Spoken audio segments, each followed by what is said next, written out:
In the quiet town of Subiaco, deep in the mountains of central Italy, a child was born who would one day become a shining symbol of beauty, passion, and artistic talent. Her name was Gina Lollobrigida, but the world would know her only as Gina. Born on July 4, 1927, Gina grew up in a world reshaped by the chaos of war. Her father was a furniture maker, her mother a humble housewife. Life was not easy, and resources were few, but there was something powerful about Gina. A spark that refused to be extinguished. As a child, her dreams were far from fame. Gina was drawn to art, to color, to sculpture, to the silent beauty of creation. She studied at the Academy of Fine Arts in Rome, imagining the future not with cameras and movie lights, but with paintbrushes and clay. But fate, persistent, unpredictable, almost magical, had other plans. In 1947, at the urging of her friends, Gina entered the Miss Italy beauty pageant. She didn't win first place. She didn't need to. Her presence alone caught the attention of film producers across Italy. Within months, Gina Lollobrigida had become one of the industry's hottest young faces, an actress whose natural glamour seemed effortless, radiant, and undeniably powerful. Hollywood was quick to take notice. And at the center of that attention was one man, Howard Hughes. The millionaire filmmaker was so captivated by Gina that he brought her to America, hoping to sign her to a long-term studio contract. But Gina was not an easily subdued woman. She repeatedly rejected Hughes, first politely, then firmly, refusing to be guided by anyone else's expectations. She made a decision that would define her entire life. She would succeed on her own terms. That fiery independence became her greatest trademark. By the early 1950s, Gina Lollobrigida was a rising international phenomenon. Her breakthrough came with Fan La Tulipe, a light, romantic French adventure film that showcased her charm, her wit, and her dazzling screen presence. Then Hollywood called again. This time, she accepted, and the world welcomed her with open arms. Her performance opposite Humphrey Bogart in Beat the Devil, 1953, solidified her status as an international star. Bogart himself famously said that Gina was the most beautiful woman in the world. And audiences agreed. Her beauty was captivating, dark hair, expressive eyes, features carved like marble.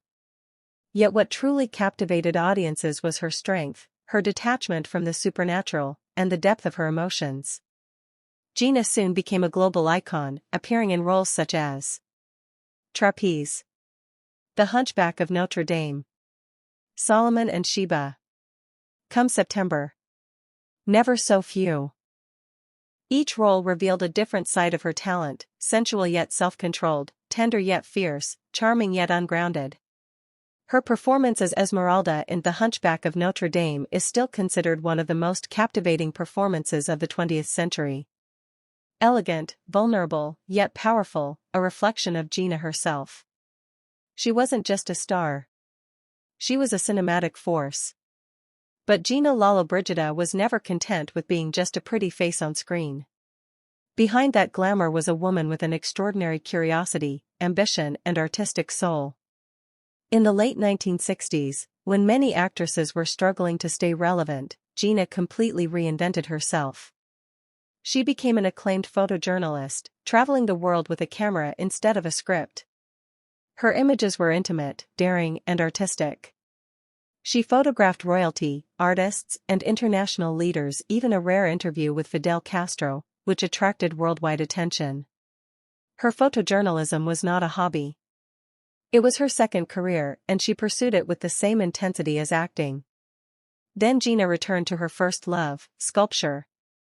Her works of art, made of metal and stone, were exhibited in major exhibitions across Europe. Critics praised her for her discipline, her emotional integrity, and her mastery of form. It is rare, almost unheard of, for a Hollywood goddess to be a respected sculptor and journalist. But Gina was not ordinary.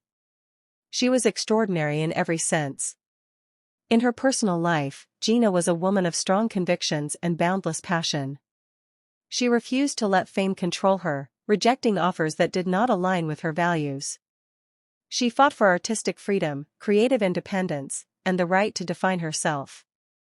In her later years, she became a United Nations Goodwill Ambassador, using her influence to support humanitarian causes and advocate for children's rights. For Gina, beauty was not just a visual experience. It was an act of giving, creating, and uplifting the world around her. Gina Lollobrigida lived a remarkably long and full life.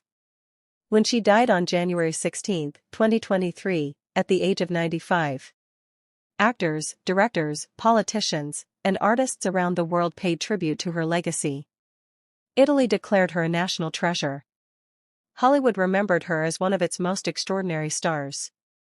And fans everywhere celebrated the woman whose presence defined an era. Gina Lollobrigida left behind a legacy of talent, courage, and boundless creativity. She was an actress, a journalist, a sculptor, a humanitarian. But above all, she symbolized what it means to live courageously and authentically. Her journey from a small Italian village to the heights of international fame, one of the most inspiring stories in the history of cinema. She was not just a star. She was a legend. A pioneer. A goddess of cinema. This is Gina Lollobrigida, the eternal Italian goddess of cinema.